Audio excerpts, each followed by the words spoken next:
మెదక్ జిల్లా చిన్నశంకరంపేట మండల కేంద్రంలో బీఆర్ఎస్ ముఖ్య కార్యకర్తల సమావేశం నిర్వహించారు. ఈ సమావేశానికి మాజీ మంత్రి హరీష్ రావు, బీఆర్ఎస్ మెదక్ ఎంపీ అభ్యర్థి వెంకటరామరెడ్డి, మాజీ ఎమ్మెల్యే పద్మాదేవేందర్ రెడ్డి ముఖ్య అతిథులుగా హాజరయ్యారు. ఈ సందర్భంగా మాజీ మంత్రి హరీష్ రావు మాట్లాడుతూ కాంగ్రెస్ పార్టీ ఎన్నికలకు ముందు ఇచ్చిన హామీలు నెరవేర్చడంలో పూర్తిగా విఫలమైందని, కాంగ్రెస్ పార్టీ ఇచ్చిన హామీలు నెరవేర్చాలంటే బీఆర్ఎస్ ఎంపీ అభ్యర్థి వెంకటరామరెడ్డిని గెలిపించాలని కార్యకర్తలకు సూచించారు.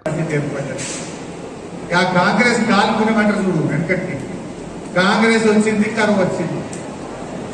కేసీఆర్ ఉండగా ఎప్పుడైనా కరువు పడ్డాలి, మంచినీళ్ళ బాధ లేదు, సాగునీళ్ళకు బాధ లేదు.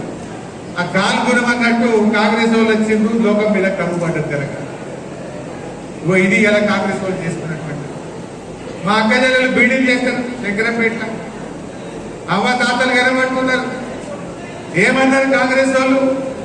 మేము గెలిస్తే డిసెంబర్ నెల 4,000 రూపాయల పెన్షన్ ఇస్తామన్నారు.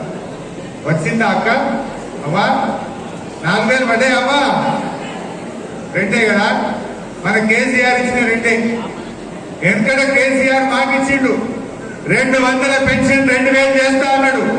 చేసిండా లేదా కేసీఆర్? కాంగ్రెస్ వాడు 4,000 ఇస్తా అన్నాడు, నమ్మబలికిండు, అవ్వదాతలను మురిపించిండు.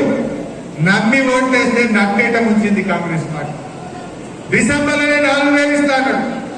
4 నెలలు కదా, డిసెంబర్ పై జనవరి, ఫిబ్రవరి, మార్చి, ఏప్రిల్ అంటే ఒక్కొక్క అవ్వకు తాతకు, ఒక్కొక్క చెల్లెకు కాంగ్రెస్ పార్టీ 4 నెలల 8,000 రూపాయలు బాకీ పడ్డది.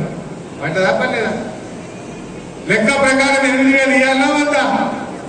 ఇచ్చిన మాట ప్రకారంగా 4 నెలల 8,000 రూపాయలు ప్రతి అక్కకు చెల్లెకు కాంగ్రెస్ పార్టీ బాకీ పడ్డది.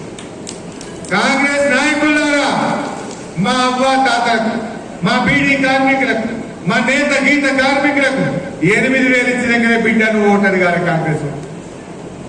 మరిన్ని అప్డేట్స్ కోసం మా ఛానల్ ని సబ్స్క్రైబ్ చేయండి.